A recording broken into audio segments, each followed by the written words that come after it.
Hello and welcome to Sheffield Hopcast.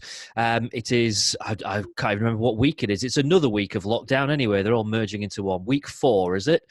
I don't know. Yeah. It's all just becoming a bit of a blur now. If you were listening last week, you'll probably know what the plan is for this week's episode after Sean had a bit of a senior moment. So yes, we are all going to be drinking the same beer. It's taken us about 2 weeks to all kind of be able to get hold of the same one. And we're going trad. So this is Timothy Taylor, Landlord. Some of the crew I think have already opened theirs, but we'll go around and say hello and open as we go. So as I look at my screen, I'm going to go to my left first and to Laura. Hello. Oh, hi. Yeah, I did. I opened mine before I came upstairs, but I haven't poured it yet, so I'm ready to go. Not really the easiest. It's not really the easiest of finds, is it, Laura? No, it was more just because I needed it to be somewhere that I was going anyway.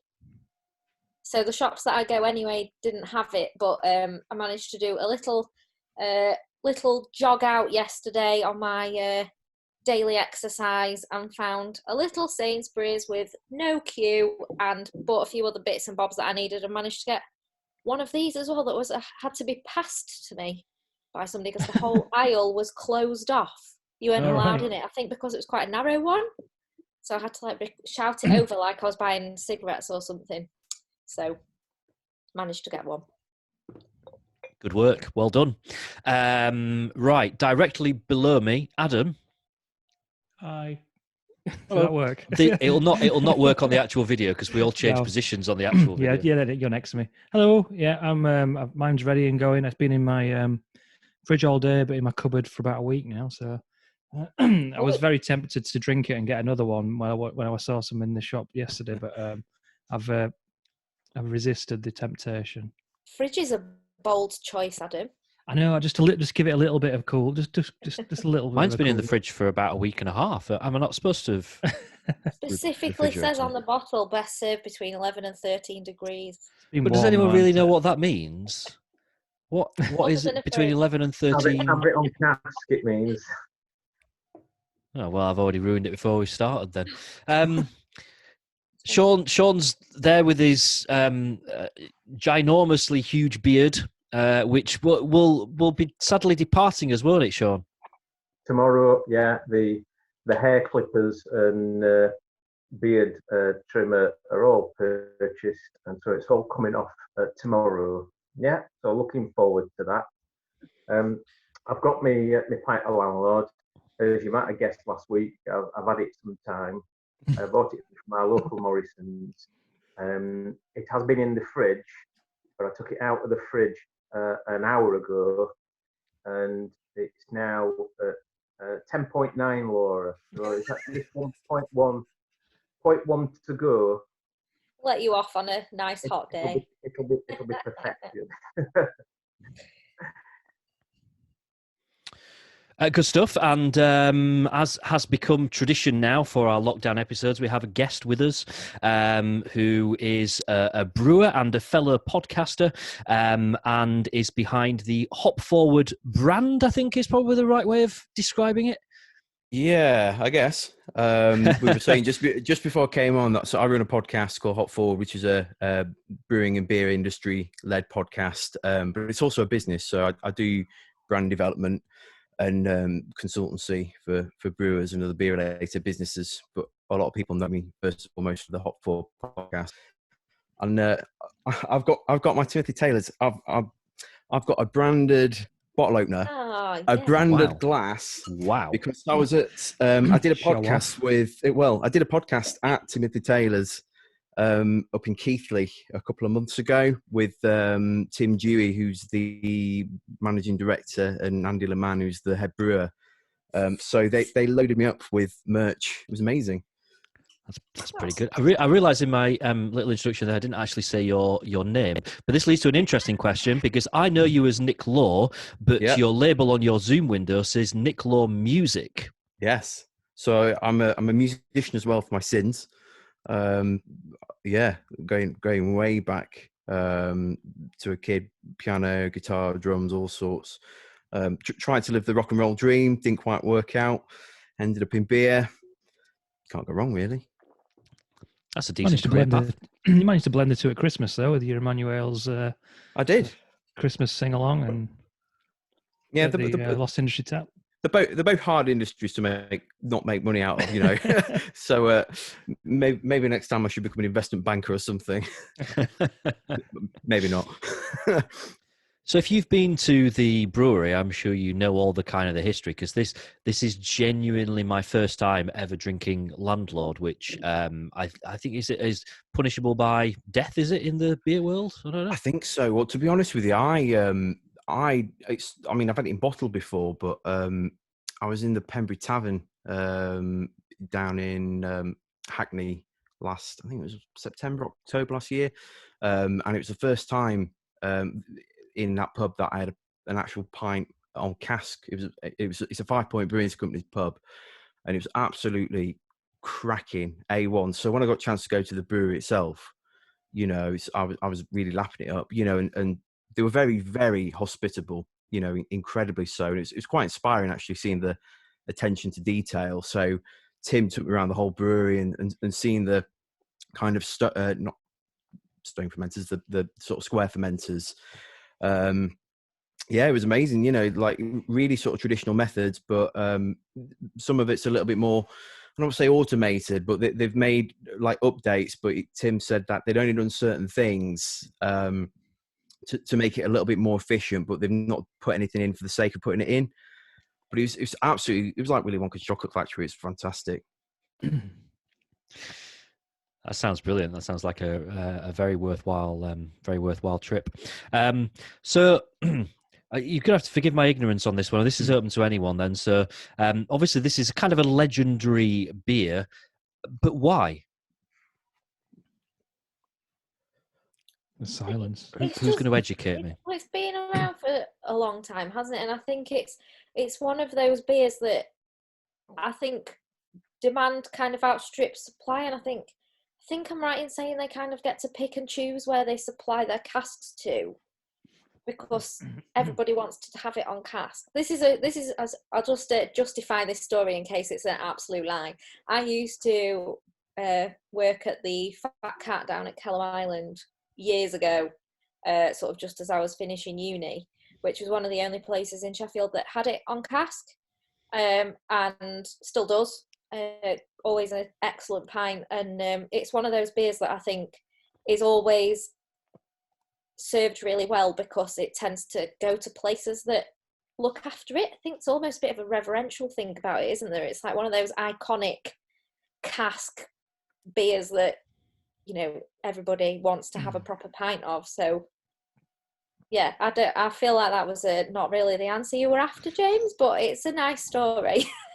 Weirdly, Laura, I was going to say the kind of the opposite, but it's kind of maybe from living out of you know, a city with lots of really good pubs. But I remember seeing it in pubs that probably weren't really real ale pubs, and it would kind of maybe that one or two casks. They might have, even going back to having like John Smith's cask. You know, I don't really see that anymore. But I used to see Landlord, but I used to kind of sort of swerve it just because I always used to think that them kind of pubs aren't really keeping it very well. But they could be. You know what I mean? It just might be just my kind of sort of snobbish view on sort of these like pubs that I have to go to when I'm maybe back at my parents' or Christmas, or you know seeing friends out of a area which is pretty good for a cask. But I think what I'm kind of more conscious about or more interested about is what is it about this beer that all of a sudden in the last year or so everyone started talking about again all of a sudden.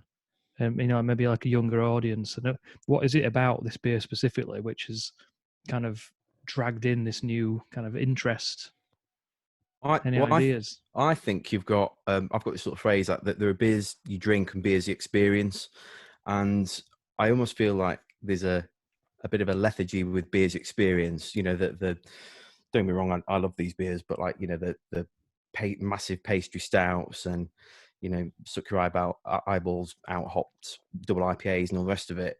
And actually, you know, the beers that I know I go to and a lot of people I go drinking with will divert to, not even at the end of the night, but halfway through the night, those good sessionable beers that you know, once you've had a couple of them, you start to really appreciate it. And I don't think with those kind of beers experience, often you go back again and again to them. They're like, oh, that was nice, move on to the next one. But with something like Landlord, it's just a really staple beer, particularly if you have it in a spot on condition.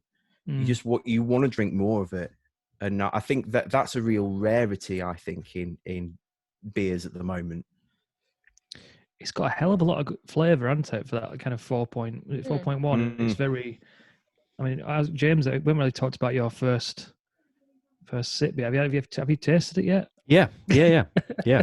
Nice. I regret putting it in the fridge. I realised that I've really kind of cocked up by doing that.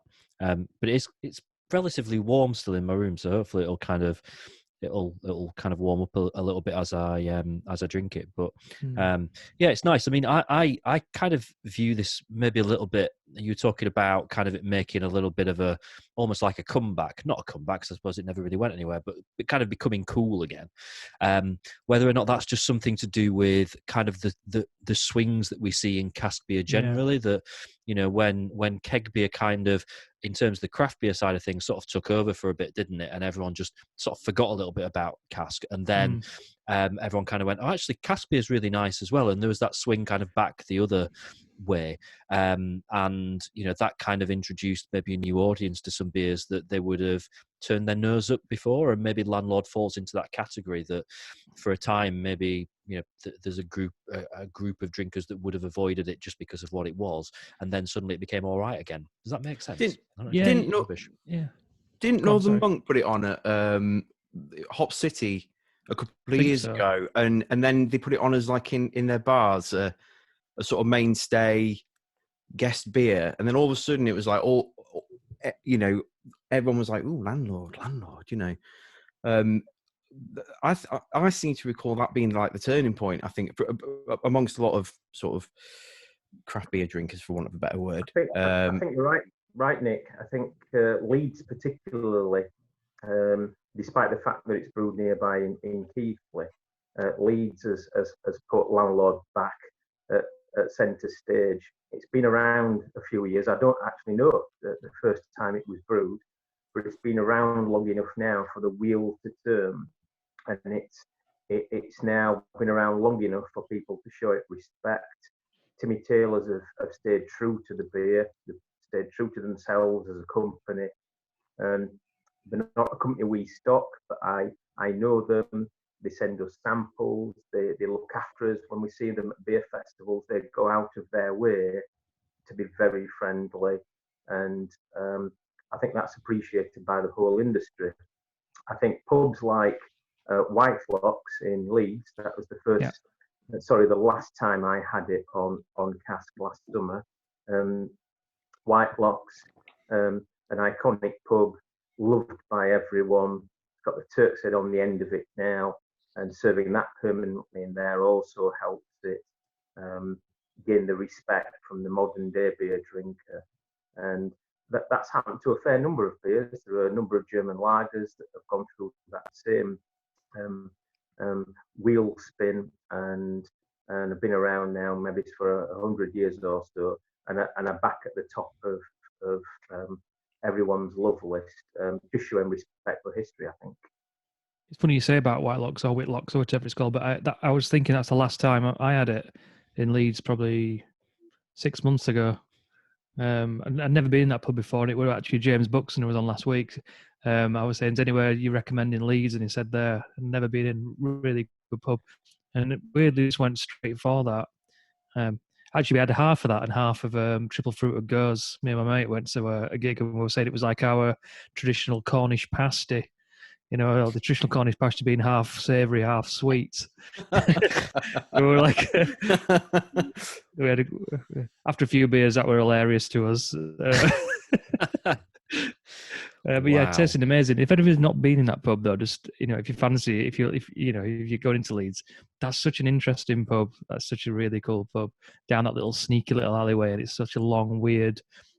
It's just it's just really interesting pub. Do you not find it really hard to get served at the bar though? Because it's kind of long and thin, isn't it? That bar. Well, So, does that just mean there's more kind of bar surface well, area? you would think that, but every time I've been, it's always been rammed, and it's just I always find it really hard to get served because there's no natural. We like to queue, don't we, as Brits? So it's kind of there's no natural kind of queuing system. It's just kind of. It's a free for all. Oh, I hate free for alls. It is a free for all. Actually, just to follow on to that story, actually, it's like I took my mate to Leeds. Wouldn't take him. We went to a gig, and he's a very traditionalist kind of drinker. In terms of drinking and pubs, doesn't really like faffy kind of modern pubs. Not really into your kind of, he calls them kind of like fridge poetry beers where you just pick any old ingredients and that's kind of what it is. So I dragged him straight to the newest North Bar, North Bruco's tap room, and he didn't really like anything sour or anything like. He ended up drinking one of the triple fruit with gozes. Really loved it. I was like, okay. And it's like not a pub. It's not kind of a pub that he'd really like. So he went straight and had the second one. So the I think it might be the one that's with Lervig, that one, the darker one. And then after I went, right, we'll go and get something traditional. Never going to have triple fruit with goza in Whitelocks. Went up there, ordered half for a Landlord. Walked around the bar to pay, and they had a triple fruit goza on cask. So it was like, wow. We've been talking about going out of his way to not have something like that, and then we were like, well, we're going to have a half of that, aren't we now? And then that's what became the Cornish pasty. Wow. Laura, in among all that, I've got to say I'm impressed with your glassware because it looks like it's about the size of your head, that glass. It's genuinely huge. The size of my head. It's quite heavy as well. It looks like you really struggle to pick it up. Yeah, I really like this glass. It's from Cask Fest down in London that I went to last year. And I thought it was quite an apt glass for drinking Landlord out of. Laura, are you on your bed at the moment? Yeah. What have you got on it? Is that every night? I imagine that you and Jim, before turning off the lights, sit in bed with a pint each in one of those glasses. I very rarely drink a full pint, but I felt this warranted it. Yeah, very good. But yeah, I am holding it like this mainly. He needs the supporting hand as well. Yeah. Funny you talk about glassware. I don't know if you remember which episode we did, which was when we all had to bring our favourite glassware in. Can you remember that episode? Yeah. And maybe I mentioned about the Adfest glasses. Yes. There you go. Oh. Wow. Strangely, it does look a bit like that. These stickers are from 2012, and they're not. That's perfect, isn't it? So yeah, I got about 5 of these, but I never drink out of them. I thought, having a part of Landlord, I was thinking, do I have a Landlord glass that I've stolen from a pub in the past? And I've not. And it's like, I'm going to get my Adfest 2012 glasses out. There you go. I don't know. I've got my I don't even know what year it is actually. My Sheffield Beer Festival glass, the 42nd edition, whenever that was, because it's the only kind of normal pint glass that I've got. So I had no real choice. This was it. Didn't have any other glasses that 500 ml of anything would fit in. I'm quite proud of this one as well because we managed to get 2 of them back from London on the train after we'd spent a day at a beer festival, and then was in this warehouse place at the end of Bermondsey. So we started making our way up the beer mile after the festival had finished, but everywhere was rammed, so we ended up in a really fancy wine bar and had a bottle of wine as well instead, and then still managed to get it home. So it survived a difficult journey. It kind of doubles up as a weapon as well, doesn't it? That. If you had any trouble on the train from anyone, you give one whack with that, and they're out cold. I don't know if I could lift it high enough.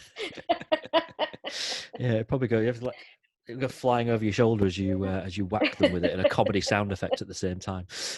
Nick, as you are the guest, got to ask you, how are you getting by during lockdown? Oh gosh! Oh man, how long we got? It's been better than I thought. I think I worked part time for a friend's record label, with a view to taking Hop Forward, my business, full time at the start of April. So absolute impeccable timing to be a company director. So I spent the first week on the phone to HMRC a lot, trying to work out whether, you know, I'd get any kind of bailouts or grants for anything. The answer is, in short, no. So after that little panic sort of subsided, yeah, it's been interesting. It's been interesting to slow down and to, I mean, I have got work on, which is good. It's been interesting to really sort of slow down and take stock of things, and that's been really nice, not to have the pressure of trying to grow a business whilst having a part-time job. You know, it means that I can work and then spend time with the kids and stuff. And yeah, I've been sent loads of free beer from other breweries as well, like care packages and stuff. So my beer cellar's absolutely rammed. It's amazing. So yeah, That's pretty good survived. results. I know, yeah. So yeah, it's been really, really good actually. There's been a lot of breweries showing kindness, not just to me, but to other beer writer friends and stuff that have received things through the post. So one little shout out actually I'll give is to don't know if you've come across the Cheshire Brew House before. Yeah, I've heard. Out, is it Macclesfield Way? But I'd never. So it's a guy called Shane who's the owner, and he's just got into cans recently. I don't know if you follow an Instagram account called Art by Volume, but it's a guy who makes like these. They look like record sleeves, but they're like you know, like mock-ups of like Steady Rolling Man by Dare or whatever. They're really cool. You should check it out. But he did Shane's cans for him for Cheshire Brew House, and Shane sent me a little care package. And the few beers I've had so far have been absolutely phenomenal. And I actually compared. I had one the other night. I can't remember what it's called, but it was like the Burton style pale ale. And I've not been as impressed with that kind of style of beer since the Timmy Taylor's Landlord had on cask at the Pembury Tavern. It was just, I think it's really hard to come across those kind of beers that there's just I don't want to say an X factor, but like a quality about them that goes beyond. And I'm not just saying this because Laura's part of this podcast, but I find that with a beer like Moonshine, there's just something about it. Although it's not like, you know, all singing or dancing, there's something sufficiently different enough about it and quaffable enough about it to just make it excel. And that's what I found with these beers from Cheshire Brew House. So check them out if you're listening. But really, really good beers. Sometimes there's not a lot to hide behind in that kind of sort of this kind of strength beer and that kind of style, is there? So, you know, you can chuck hops and, you know, strength and stuff, and you can kind of mask certain, you know, imperfections and things. I imagine there's something that's quite like almost like basic in a way, if you know what I mean, like kind of like a straightforward, you know, 4% pale ale or something like that. To get them really, really good and really right, it does take a lot of, you know, skill, I suppose, really, especially in consistency as well. Yeah, I mean, they say like anyone can brew a beer, but it takes a masterful brewer to recreate that beer again and again. You know, which is why, you know, I mean, I'm going to take Budweiser as an example. I hate Budweiser; it's bland, but they make a very bland beer very, very consistently to the same high quality.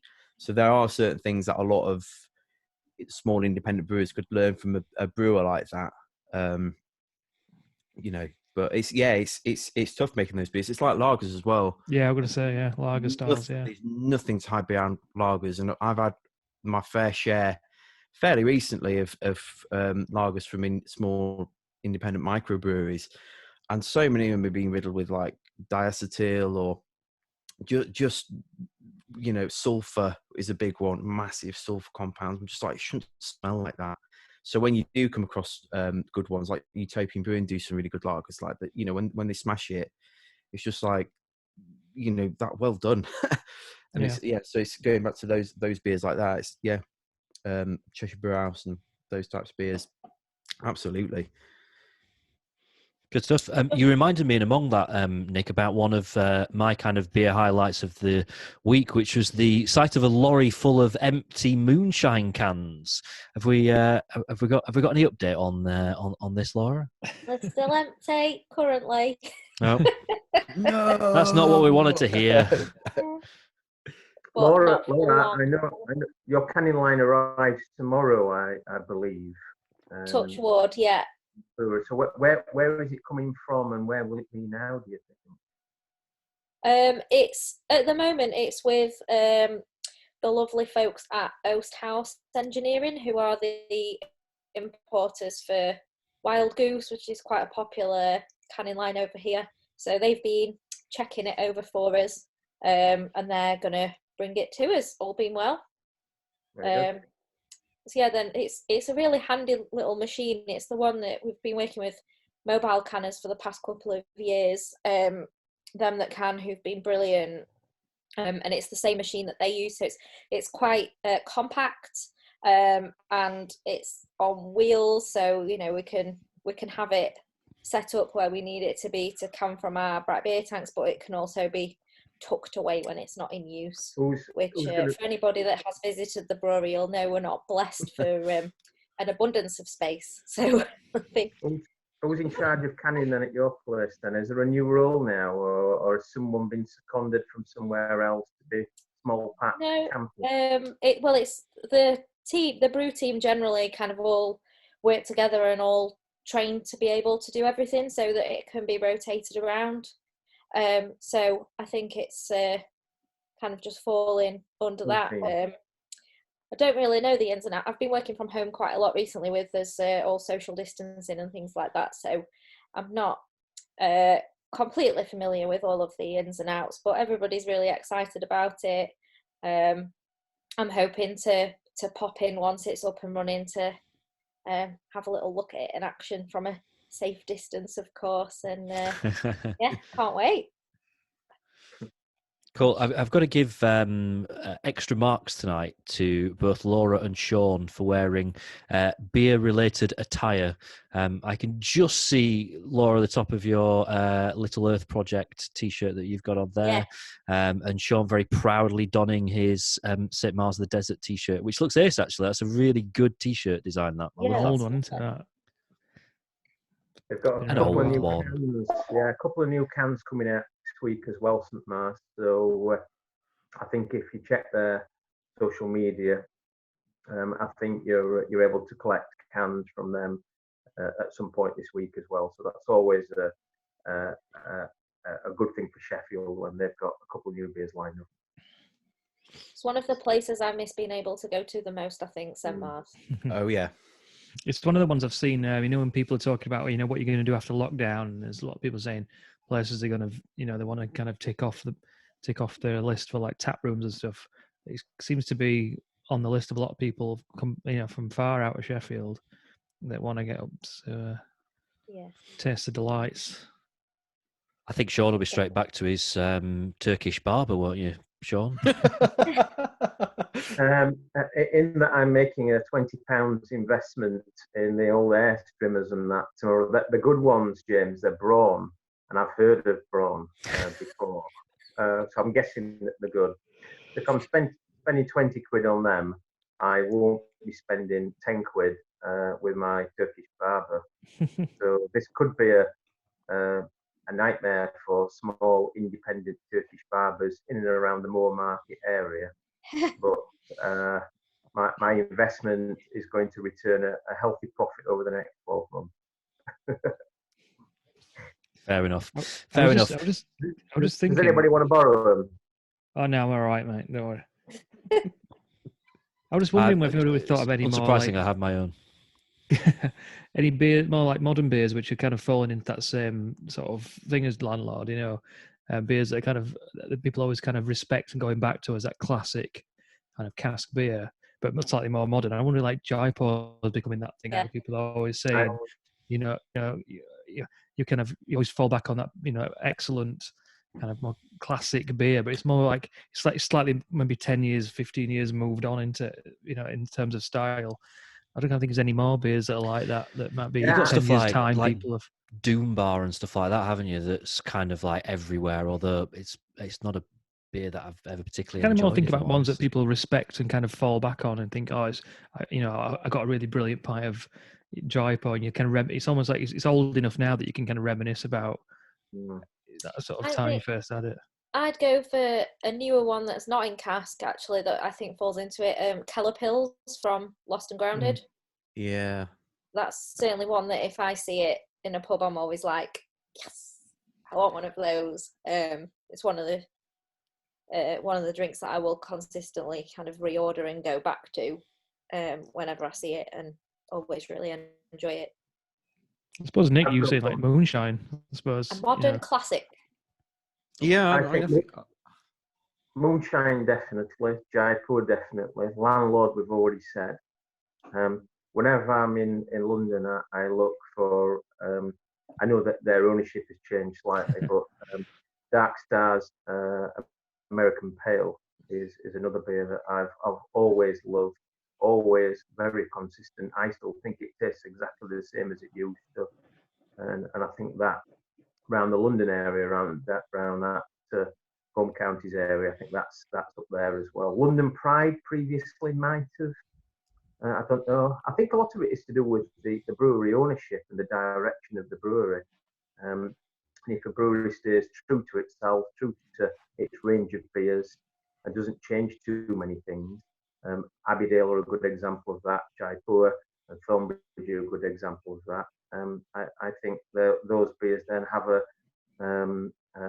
no reason to be disliked and become, as a result, modern classics. I was going to say maybe Hophead rather than the American thingy, but in the Dark Star case. But Yeah, I used to love that as a kind of a really sessionable cask beer.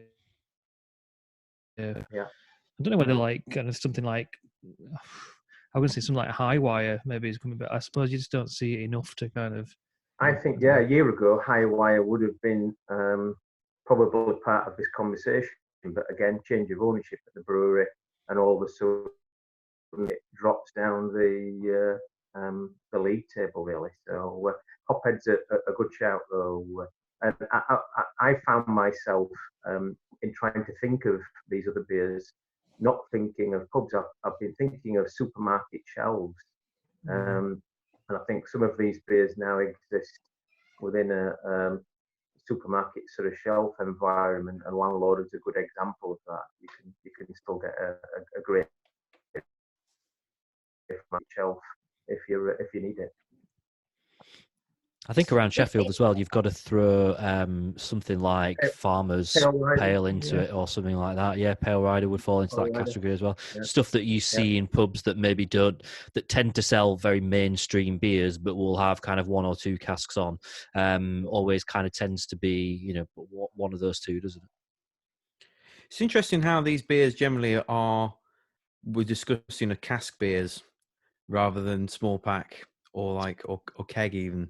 Because they've been around a bit longer in that kind of, there's more nostalgia because there's a bigger distance, I suppose, maybe. But I wonder whether it's a nostalgia more based upon your experience with it in the pub and the good times. So I think about all the pints of moonshine I've had when I was growing up, and all that, and I have really fond memories, whereas I don't have those associations with a beer like Cannonball, for example. It's a nice beer, I love it, but I don't have all that nostalgia around it. Yeah, possibly. Yeah, I suppose it's like back in the days where there was more limited choice. Now you're like, oh, remember when we used to drink? And you're like, well, I used to drink a different beer every time I went to the pub. But maybe like 10 years ago, you were drinking more sort of consistent same beers, if you know what I mean. More limited choice. But now you kind of like, what do I drink? Every brewer's making a different type of beer every week, so you kind of can't get used to having that. Oh, remember when we used to drink that? It's difficult to kind of get nostalgic about something you've had maybe once or twice. Absolutely. We are just about out of time, unfortunately. Our big buzzer's going to go off any second and cut us off. So we're far too tight to pay for the pro version. So we'll pretty much wrap things up there. Nick, thank you for your company, and thank you everyone for joining us. And we will be back next week. Yeah. Cheers all. Good to see everybody. Awesome. Cheers. Thank you.